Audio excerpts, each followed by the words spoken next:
बिस्मिल्लाहिर्रहमानिर्रहीम, अस्सलाम वालेकुम। अब रीनल पैथोलॉजी का टॉपिक डिस्कस करते हैं, पॉलीसिस्टिक किडनी डिजीज़। तो जैसे नाम से ही जाहिर है कि पॉलीसिस्टिक के मल्टीपल सिस्ट्स होंगे इस डिज़ीज़ में।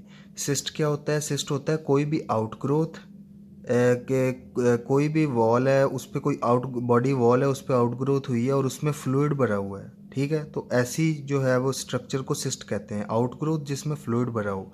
तो ये किडनी की एक इनहेरिटेड डिफेक्ट है, ये आपने याद रखना है कि ये एक इनहेरिटेड डिफेक्ट है जिसकी वजह से किडनी में स्पेसिफिकली किधर, कॉर्टेक्स में भी और मेडल्ला में भी सिस्ट बन जाएंगे, जिसकी वजह से किडनी एनलार्ज हो जाएगी। ठीक है, दो टाइप्स होती हैं पॉलीसिस्टिक किडनी डिजीज़ की, एक ऑटोसोमल डोमिनेंट टाइप है और दूसरी ऑटोसोमल रिसेसिव टाइप है। इसके बाद देख लेते हैं पैथोजेनेसिस के जो ये सिस्ट होते हैं ये डेवलप क्यों कर रहे होते हैं, ये आउटग्रोथ क्यों हो रही है। तो दो तरह के जीन्स होते हैं हमारे क्रोमोसोम्स में, एक polycystic kidney disease 1 gene PKD1 gene और दूसरा PKD2 जीन। अब इन जीन का नॉर्मल काम क्या होता है, ये ना एक प्रोटीन बना रहे होते हैं। PKD1 जो है ना वो पॉलीसिस्टिन 1 बना रहा होता है और PKD2 जीन जो है ना वो पॉलीसिस्टिन 2 बना रहा होता है प्रोटीन। अब ये पॉलीसिस्टिन 1 और पॉलीसिस्टिन 2 जो प्रोटीन्स हैं, इनका क्या काम होता है, तो ये देखें, ये एक नेफ्रॉन का स्ट्रक्चर है, ये ग्लोमेरुलस आ गया, ये PCT आ गई, ये लूप ऑफ हेनले आ गया, ये DCT और ये कलेक्टिंग डक्ट। तो कोई भी ये रीनल टिब्यूल के जो एपिथेलियल सेल्स होते हैं, जैसे ये बनाए हैं मैंने, ये एपिथेलियल सेल्स का अगर मैग्नीफाइड व्यू देखें तो ये एक एपिथेलियल सेल है। हर एपिथेलियल सेल पे ना ये प्रोजेक्शंस होती हैं फिंगर लाइक, ल्यूमन की तरफ निकली हुई, इनको कहते हैं सीलिया। ठीक है, इन सीलिया के ऊपर जो है ना, ये जो दो रेड से मैंने बनाए हैं, ये प्रोटीन्स होते हैं। ये कौन से प्रोटीन्स हैं? ये यही प्रोटीन्स हैं, पॉलीसिस्टिन 1 और पॉलीसिस्टिन 2 प्रोटीन्स। अब इनका काम क्या होता है? इनका काम होता है कि ये सीलिया की नॉर्मल फंक्शनिंग करवाते हैं। सीलिया का अब नॉर्मल फंक्शन क्या होता है कि जो है मैकेनिकल और केमिकल सेंसिंग करता है सीलिया। ठीक है, मैकेनिकल और केमिकल सेंसिंग।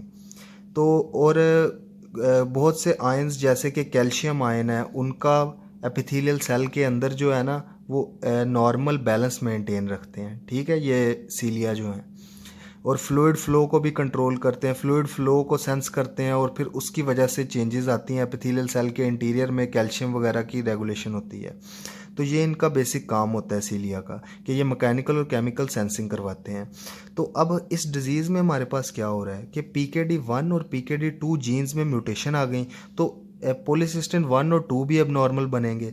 तो जब पॉलीसिस्टिन 1 और 2 अब नॉर्मल बने तो अल्टीमेटली ये सीलिया की सपोर्ट कर रहे थे, तो सीलिया का फंक्शन अब नॉर्मल हो गया। अब एबनॉर्मल फंक्शन की वजह से एबनॉर्मल बिल्डअप होना शुरू हो गया कैल्शियम का, कैल्शियम बैलेंस ही अब नॉर्मल हो गया। ठीक है, पहले जो है सीलिया कंट्रोल कर रहे थे calcium inside interior of the cell को, लेकिन अब सीलिया फंक्शन नहीं सही तरह से कर रहे, तो ज़्यादा कैल्शियम जो है ना वो एक्टिवेट हो रहा है, ज़्यादा कैल्शियम ट्रांसपोर्ट हो रहा है इनसाइड द एपिथेलियल सेल। तो आपने बायोकेमिस्ट्री में पढ़ा था कि कैल्शियम जो है ना वो सेकंड मैसेंजर का काम करते हैं। कोई भी जो है रिसेप्टर्स जो होते हैं, ये सेल मेम्ब्रेन है, इस पे कोई भी रिसेप्टर्स हैं, ये स्पेसिफिकली वो IP3 डैग रिसेप्टर्स उनको कहते हैं। ये रिसेप्टर जब एक्टिवेट होते हैं, ये आगे फिर IP3 और डैग को एक्टिवेट कर देते हैं, जिसकी वजह से आगे फिर कैल्शियम एक्टिवेट होता है और कैल्शियम आगे जाके जीन एक्सप्रेशन करवाता है और जिसकी वजह से सेलुलर रिस्पॉन्स आता है। ये आपने बायोकेमिस्ट्री में बायोकेमिकल पाथवे पढ़ा होगा। तो अब हुआ क्या, कैल्शियम ज़्यादा है हमारे पास इंटीरियर में एबनॉर्मल कैल्शियम बैलेंस की वजह से, तो ज़्यादा वो कैल्शियम जाएगा जीन्स के पास और एबनॉर्मल जीन एक्सप्रेशन शुरू करवा देगा।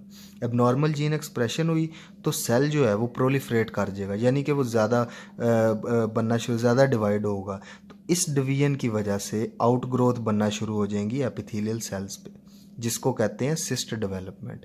ऐसे ये सिस्ट डेवलप हो रहा है पॉलीसिस्टिन PKD1 और PKD2 जीन्स की म्यूटेशंस की वजह से। अब इसकी पॉलीसिस्टिक किडनी डिजीज़ की टाइप्स को डिस्कस करते हैं। तो मैंने आपको बताया कि दो टाइप्स होती हैं पॉलीसिस्टिक किडनी डिजीज़ की, एक ऑटोसोमल डोमिनेंट टाइप होती है और दूसरी ऑटोसोमल रिसेसिव टाइप होती है।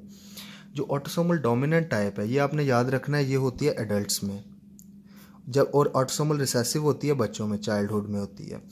ऑटोसोमल डोमिनेंट प्रेजेंट कैसे करेगी कि हाइपरटेंशन होगा। हाइपरटेंशन क्यों हो रहा है? क्योंकि जाहिर सी बात है किडनी फेल कर रहा है, रेनिन रिलीज हो रहा है, रेनिन फिर आगे एंजियोटेंसिन एल्डोस्टेरोन सिस्टम को एक्टिवेट कर रहा है जो फिर सॉल्ट वाटर रिटेंशन करवा के हाइपरटेंशन करवा रहा है।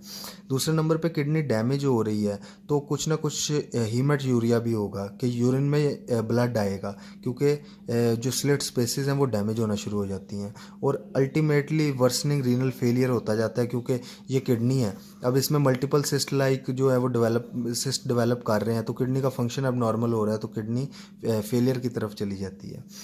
बच्चों में कैसे प्रेजेंट होगा कि हाइपरटेंशन तो होगी, वर्सनिंग रीनल फेलियर भी होगा। एक एडिशनल साइन आता है, उसको कहते हैं पॉटर सीक्वेंस। पॉटर सीक्वेंस क्या होता है? ये एक ग्रुप ऑफ फाइंडिंग्स है जो एसोसिएट करती हैं विद ओलिगोहाइड्रोमनियोस। ठीक है, ओलिगोहाइड्रोमनियोस क्या कंडीशन होती है? ये एक ऐसी कंडीशन होती है जिसमें एमनियोटिक फ्लूइड जो है, एमनियोटिक फ्लूइड कम हो जाता है।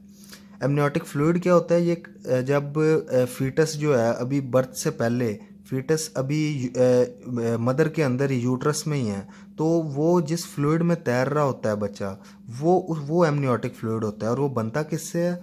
वो mother's urine, mother's blood plus foetal urine, इन दो चीज़ों से मिलके एमनियोटिक फ्लूइड बन रहा होता है, मदर्स ब्लड और फीटल यूरिन से मिलके।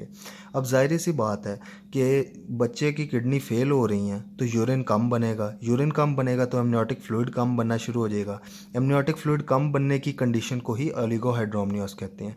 और इसमें हमें कौन कौन सी करैक्टरिस्टिक्स नज़र आती हैं कि लो सेट ईयर्स होंगे, बच्चे के कान छोटे होंगे, इसके अलावा फ्लैट फेसेस होंगे, जो फ्लैट सा फेस होगा बेबी का, और वाइडली स्पेस्ड आइज होंगी। ठीक है, तो ये जो ऐसे प्रेजेंट करेगा autosomal recessive polycystic kidney disease का पेशेंट जो बच्चा होता है आमतौर पे। तो मैंने आपको बताया कि तीसरी बात डिस्कस करते हैं कि PKD 1 और 2 में म्यूटेशन की वजह से एबनॉर्मल पॉलीसिस्टिन 1 और पॉलीसिस्टिन 2 बने हैं। ये हो रहा है ऑटोसोमल डोमिनेंट में। जबकि ऑटोसोमल रिसेसिव में एक और जीन होता है PKHD1। इसका क्या काम होता है? ये नॉर्मली फाइब्रोसिस्टिन बना रहा होता है। फाइब्रोसिस्टिन क्या है? फाइब्रोसिस्टिन को पॉलीसिस्टिन 4 भी कहते हैं। ये पॉलीसिस्टिन 4 या फाइब्रोसिस्टिन ये पॉलीसिस्टिन 1 और 2 की ही मदद कर रहा होता है सीलिया के फंक्शन में, तो ये अब नॉर्मल बनना शुरू हो जाता है ऑटोसोमल रिसेसिव टाइप में। इसके बाद मॉर्फोलॉजिकली देख लेते हैं दोनों में क्या फ़र्क है। तो आपने ये बात याद रखनी है कि ऑटोसोमल डोमिनेंट में ये जो सिस्ट बन रहे हैं ये थ्रू आउट द नेफ्रॉन कहीं भी बन सकते हैं, तो जिसकी वजह से जो सिस्ट की लाइनिंग एपिथेलियम होगी वो वेरिएबल होगी, कोई एक जैसी नहीं होगी, क्योंकि वो नेफ्रॉन में कहीं से भी राइज हो सकते हैं।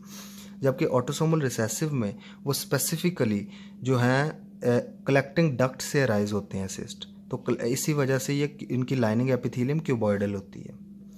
और आखिर में ये बात देखें कि जो ऑटोसोमल डोमिनेंट है फॉर्म, उसमें जो डायलेटेड इलोंगेटेड चैनल्स बनेंगे। अब ये डायलेटेड इलोंगेटेड चैनल्स क्या हैं कि अब ये मैंने आपको बताया सिस्ट बन रहे हैं, तो सिस्ट के बनने की वजह से जो नॉर्मली ये किडनी का स्ट्रक्चर है वो अब सिस्ट ने जगह घेर ली है तो वो डायलेट होना शुरू हो जाएंगे। तो जो डायलेशंस होंगी, ये ऐसे डायलेटेड इलोंगेटेड से चैनल्स बनेंगे किडनी में, वो रीनल कॉर्टेक्स को ऑटोसोमल डोमिनेंट टाइप में वो ये बाहर वाली रीनल कॉर्टेक्स के राइट एंगल पे नहीं होंगे, जबकि ऑटोसोमल रिसेसिव टाइप में वो राइट एंगल पे होंगे डायलेटेड इलोंगेटेड चैनल्स, यानी कि 90 डिग्री के एंगल पे होंगे।